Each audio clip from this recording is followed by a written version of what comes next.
Hello everyone. First of all, I got poutine because I was hungry. And where did I put my protein shake? I actually don't know where I put it. Oh, it's back over there. Hold on. They gave me 2 boxes of it. So 1, and then 2. And then I also have my protein shake. So we're kind of thugging it out. This is what happens when I wait till the last minute to record the video. So you guys are gonna get to see me eat poutine. I bet you guys are jealous that you don't have any poutine right now. This is how you can tell I'm a real Canadian VGC player. Anyways, Glimmora, Dondozo, Ogerpon, Grass, Flutterchi, just won this online tournament. And I think this is really fun. Well, that's not true. This kind of sucks. But Glimmora is cool because most of them run this Power Herb Toxic Debris kind of thing, this team, or this set. And the idea with it is you have Meteor Beam and Sludge Bomb to just do damage, and you have Mortal Spin to poison. So the idea with this team is you slowly whittle down your opponent's Pokemon, and you have things like the Ogerpon, Grass, and the Flutterchi to do a lot of damage here. And basically what this allows you to do is set up poison and then just start stalling stuff, which I think is really cool. When I say cool, I mean it sucks, it's horrible, and if you use it, you're a terrible person. But this person won with it, so obviously it's good. Let's look at their run. So they lost to Roaring Moon Balance and Bax Gouging Fire Balance with their... Okay, yeah, so checks out. But for the most part, their matchups are pretty good. They beat another Roaring Moon Balance team, so I guess it works. I think it's probably just dependent on how the opponent plays the matchup. But as a whole, I think this team is very strong. Is it annoying? Absolutely. But it's very, very strong. So let's look at the rest of this tournament. Second place, we have... This looks like Wolf's Orlando team to me. I'm hungry, guys.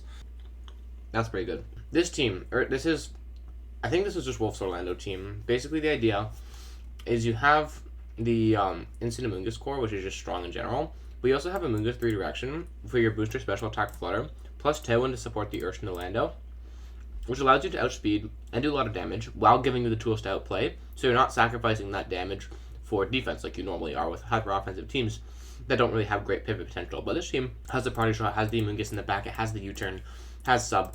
There's a lot of defensive options here and a lot of pivot potential, which allows this team to feel very fluid, even when you're on the offensive, which is not common for Tailwind teams, as they usually, for example, the Glimdozo team, that team is very 2-2-2-like, where you have Ogerpon here, you have the Glimmora here, and you just attack until you die, and you switch in your next pieces, where the goal is to kill them before they kill you, set up Toxic Spikes, and stall. This team is not like that. If you get crit, if you get parried, if you get whatever, the game isn't immediately lost, but in exchange, you have to play better, and you have to understand the team a lot better to get to positions where you have to win. So it really just depends on the trade-off, whether you're willing to play maybe a bit of an easier team to pie like the Dondozo team, or something like this, which may be a little bit harder, depending on how much luck you're willing to risk. Then we have Tinglu D-Knight. So Elizabeth was on this, but I think they were using Clear Amulet Tinglu instead, with Earthquake and Throat Chop, which allows it to do more damage beside Gouging Fire. This person is using the more standard version, with Grass, Dozo, Wave Crash, and then Scale Shot D-Knight. This team, obviously 8-1, it's good. They lost to the Wolf team only, which checks out because it's just like a balance. Or I guess it's not really balance, it's more stall, but it's balance versus stall. It's just whoever plays better. Typically, the matchup is relatively even, if not slightly favored for this person. So the player who got second using Wolf's team was probably able to get the advantage somehow or has experience in the matchup. But on the whole, this team is another very strong team. I don't know what's up with this tournament. First and third place, this team is also very annoying to play against. So we have the Dondozo, which sucks to play against, and then we have this team, which sucks to play against. I don't know what it is with you people. Pick fun teams to play against because it makes better content. So this is the Roaring Moon Balance team. Again, I've kind of already been over this, so there's not really much to say. It's very similar to the Wolf team. You're giving yourself the tools to outplay.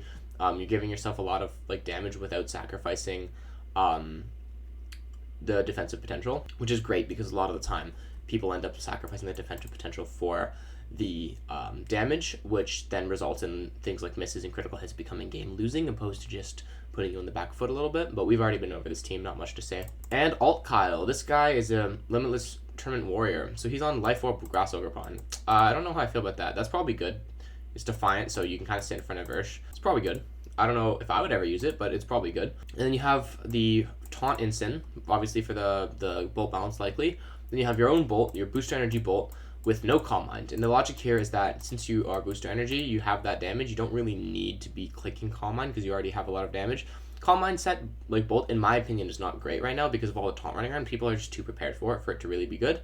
But on the whole, I think this is a really nice balanced adaptation. Obviously, Kyle doing well with it. Let's see who he lost to. He just lost Balance Mirrors. Yeah, checks out. So it's just like a game of whoever knows their team better, whoever can play better. So yeah, that's just how it is. I guarantee you that fork's going to fall at some point, and it's going to suck. This is a Metagross. I think there was a Metagross in the other tournament. I feel like there was a Metagross before in another tournament video. I don't get it, but people are using it. It's obviously doing well. So we have the Taunt Flutter, self-explanatory. The Ghost Lando is interesting. A lot of them are Steel or Poison. And then this is Encore Ogerpon. So the idea is that Ogerpon is probably relatively fast. Hits 178, so it's 1 speed point slower than max speed Torn. And the idea is, since you're so fast, you can Encore things to protect a lot of the format, which is making it a lot easier to damage with stuff like this Bolt, this Flareless Ensign, this Metagross presumably is doing decent damage. Metagross is cool. It's a good team. Self-explanatory.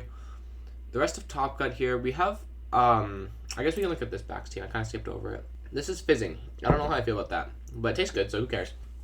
Okay, Bax, my goat. This is one I've never seen before. Clairmulent Bax with Icicle Crash, Glaive Rush, Ice Shard. Normally they run, if you're like Clairmulent Poison, usually your Swords Nest instead of Icicle Crash, but hey, it worked. This Meadow Plaint Taunt Rilla, and no AV anywhere, so that's interesting. Plus you have Ice Spinner Ursh, Sandseer, Torn, and then Rain Dance. So this is probably a rain-based team with Bax used to cover some specific weakness of the team.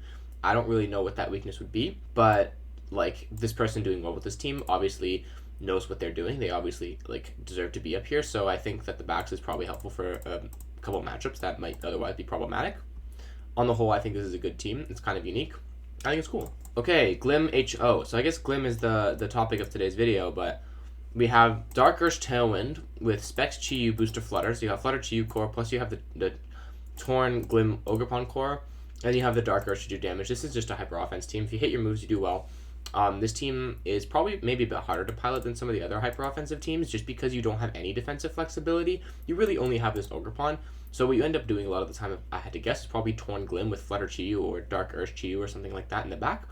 And this just allows you just to kill stuff. Hopefully you kill them before they kill you. And that's how you play this team. This team, obviously, Top Cut, doing well. So, yeah. Okay, if you guys enjoyed the video, please subscribe. I hope you guys like my poutine and my lamp. I got a lamp. I remember someone commented, I think it was Vince, commented, oh, get this guy a lamp. I have one. I was using it for my stand, and I thought it would mess up the lighting, but I don't know. Maybe it's messed up. I can't really see. I hope it's good, so because I'm not re-recording this. I have sleep and studying to get to. So, see you guys in the next one. Goodbye.